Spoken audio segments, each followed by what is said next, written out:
This is Bob Oliphant from the Westford Historical Society and Museum, bringing you Episode 3 of Season 5 of the Westford Wardsman podcast. The Westford Wardsman newspaper was part of Turner's Public Spirit, a weekly newspaper in Ayer a century ago. In this episode, we'll be reading the Wardsman for the week ending Saturday, January 20th, 1912, and I'll elaborate on what was happening in Westford that week. The week starts with the Westford Center section. The death of Vasilios Sakarellis, the Greek fruit dealer, took place at his home, which was at 15 Leland Road, on Tuesday of last week after a lingering illness from pulmonary tuberculosis. Mr. Sakarellis came to this country from his native Greece and a few years ago bought the Hugh Mills farm where he has lived with his large family, carrying on the business of fruit peddling in this and the surrounding towns. He is survived by a widow and 7 children, 4 sons and 3 daughters. The funeral took place from his late home on Friday, a Greek priest of Lowell officiating, and the bearers were some of his native countrymen. Interment was in Fairview Cemetery. Interesting accounts from the world tourists, Mrs. Elizabeth Whitney and Mr. and Mrs. Walter P. Wright, come from this week telling of their sojourn in Yokohama, Japan. The midweek prayer service was held this week with Reverend and Mrs. Wallace at the parsonage. I believe that's the pastor at the Congregational Church in Westford Center. Reverend David Wallace, John P. Wright, Houghton Osgood, Arthur Day, and Otis Day attended the banquet and speeches at the Kirk Street Church in Lowell on Monday evening of this week under the auspices of the Men and Religious Movement. They report an inspiring session.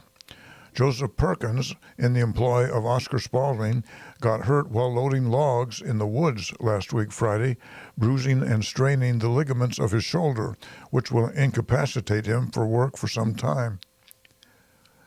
Monday's snowfall proved the heaviest of the season.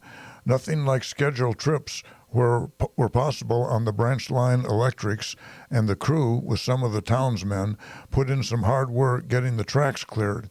Sunday morning was the coldest of the season, with temperature reported all the way from 16 to 26 below zero, according to location. Ice on the various ponds is of excellent thickness, and the ice harvesters are getting ready to fill their houses. It was to be regretted that the weather was so unfavorable for the whist party under the auspices of the Cavalry Association at their building on Boston Road on Friday evening of last week. That was in the building at 20 Boston Road. Considering the intense cold there was a good number present, and they had a most enjoyable time.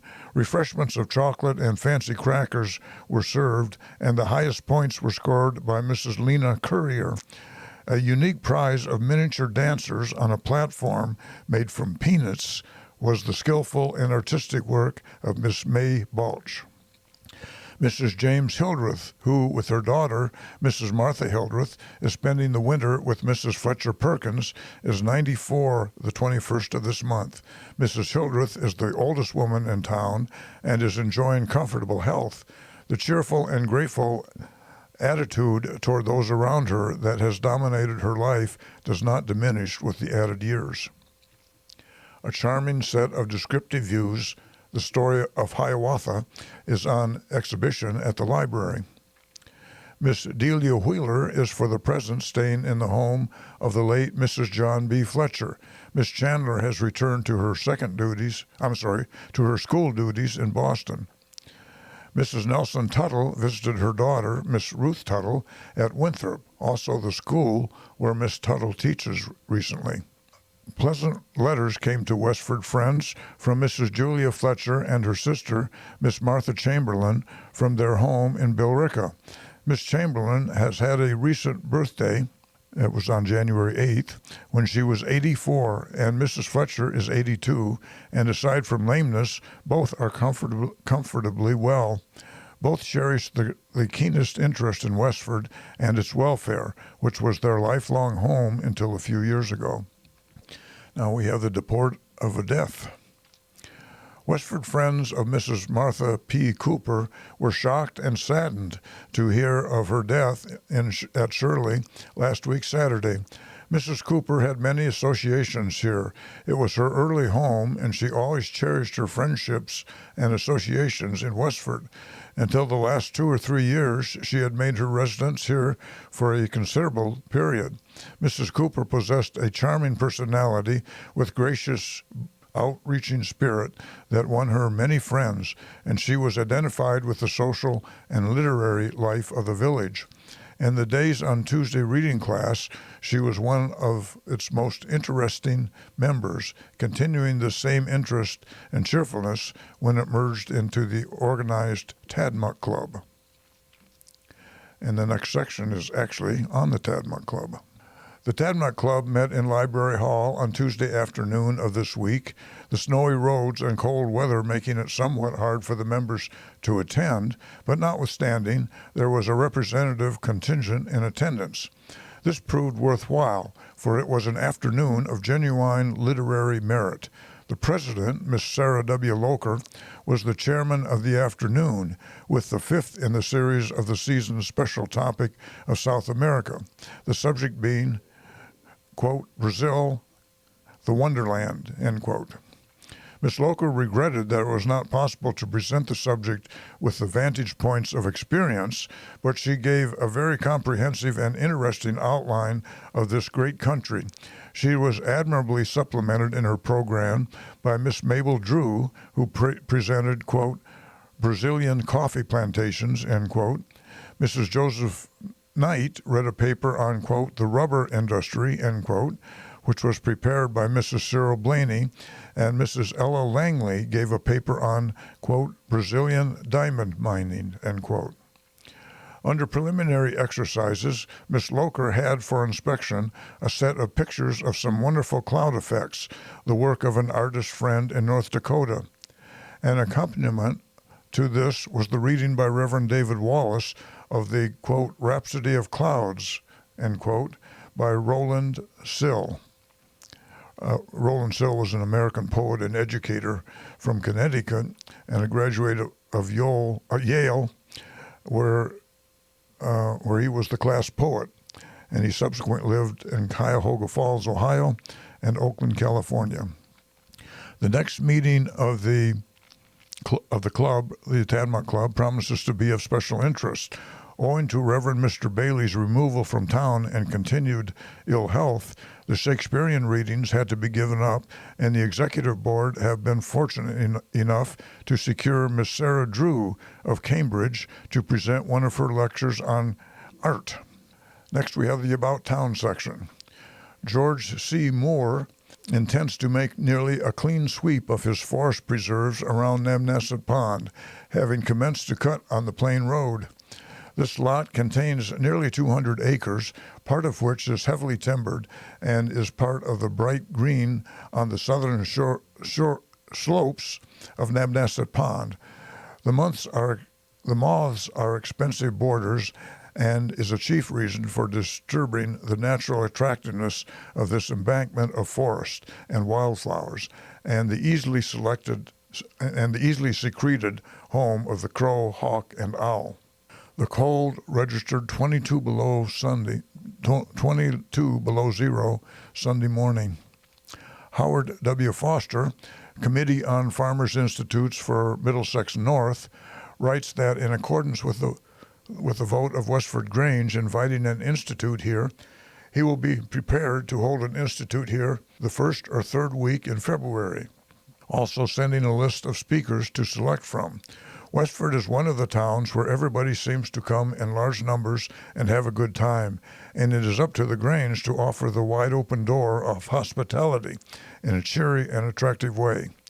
The next meeting of West Chelmsford Debating Society will be held at Historic Hall next Tuesday evening, when the following question will be discussed. Resolved, quote, that capital punishment should be abolished, end quote.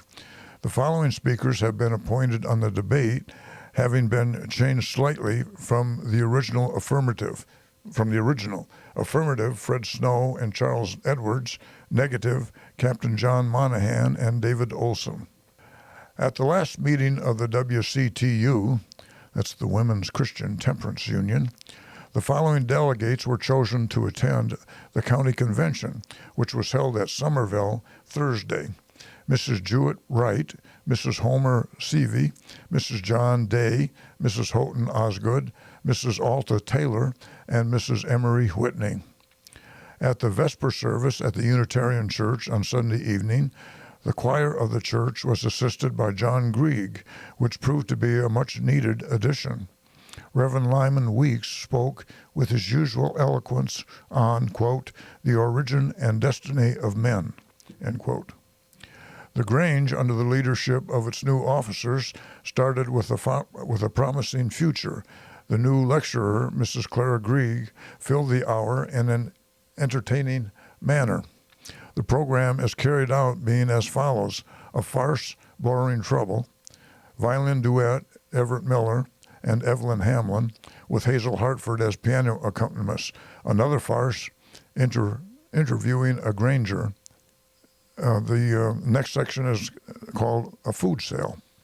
The ladies of the Unitarian Church held a food sale and musical entertainment at the vestry of the church on Wednesday afternoon. The food sale was in charge of Mrs. Stella Hildreth, which was sure to be attractive. The candy table was in charge of Grace and Mary Burbeck, assisted by others. The apron table was in charge of Mrs. Herbert Fletcher and Mrs. Sutherland. The musical part of the entertainment was in charge of Mrs. Homer Seavey and was sure to be entertaining. It was furnished by friends of Mrs. Seavey from Cambridge who came in an auto. Their program was successfully carried out by pianist, violinist, and soloists. Those who are musical pronounced it one of the best heard in Westford. After the entertainment, light refreshments were served in charge of Mrs. John Feeney. Not only a good social and instructive time was held, but the financial condition of the church was aided by about $50. Next, we have the Forge Village section.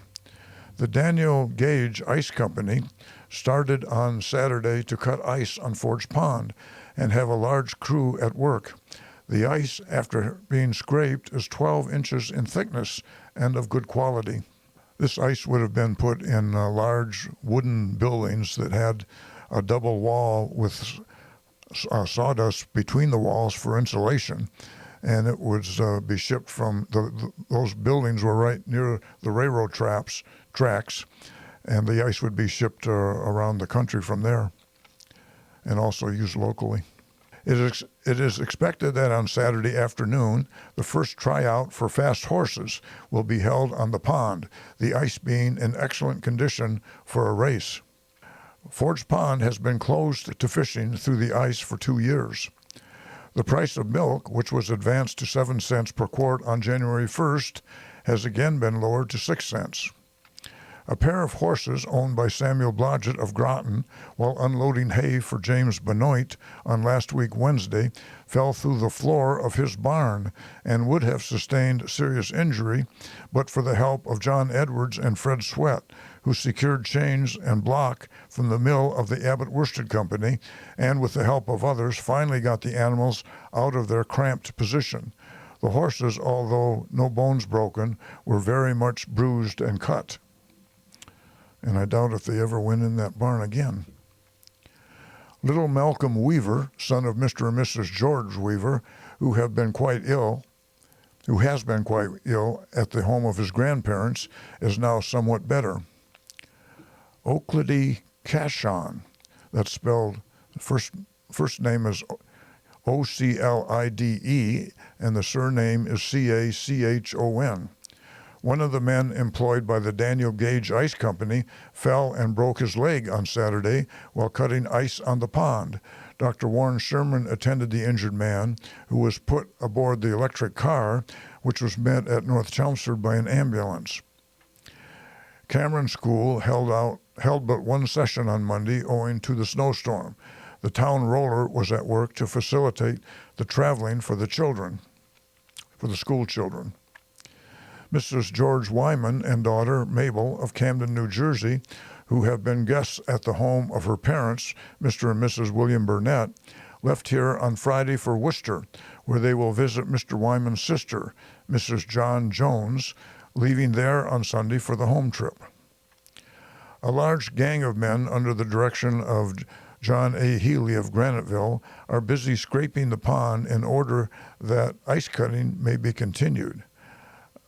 Since this is in the Graniteville section, I believe the pond they're referring to is the mill pond in front of the Methodist Church in Graniteville.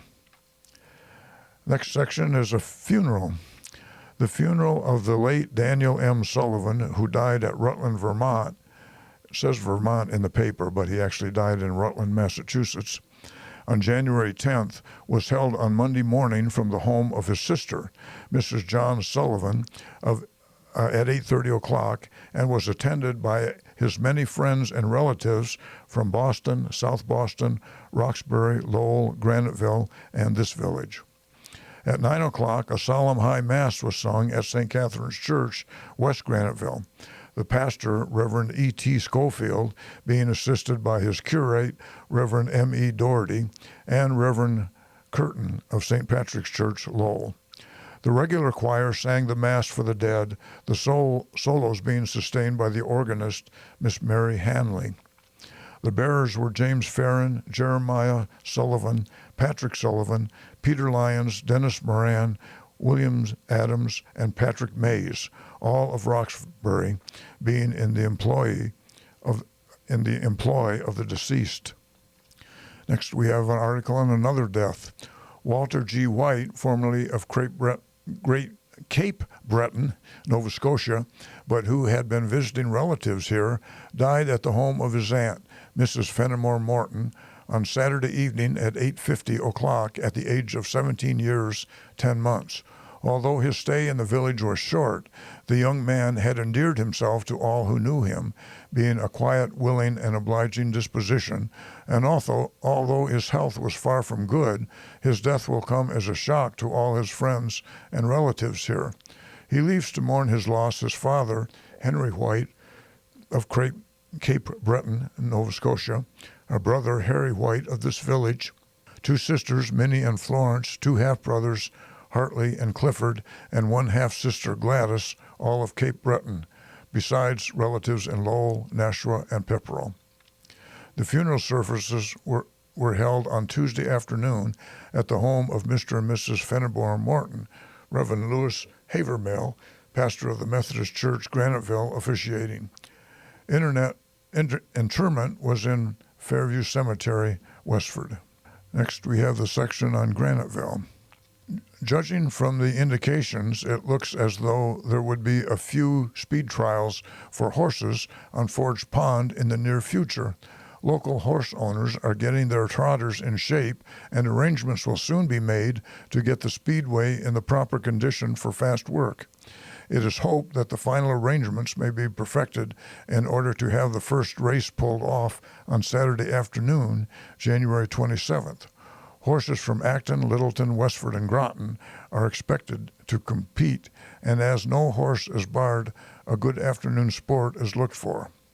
I assume that the ice cutting and the horse racing took place at different places on the pond, but I don't know that for a fact. The last Sunday was the coldest day this winter, the mercury registering from 24 to 30 degrees below zero at various places in the village during the early morning hours. The Ladies' Aid Society of the M.E. Church held a very successful food sale and entertainment in the church vestry on Friday afternoon and evening of last week. The entertainment consisted of impersonations and vocal solos by Reverend Charles Bernhardt of Boston, assisted by local talent. That's the news in Westford for the week ending January 20th, 1912. Thank you for listening, and thanks to Ryan Cousins of WestfordCAT for providing technical support. You can find transcriptions and podcasts from the Wardsman at our website at museum.westford.org, or visit the Historical Society's Facebook page for more Westford news from days gone by. This is Bob Oliphant, and I hope you will join us for next week's Westford Wardsman podcast. Thank you.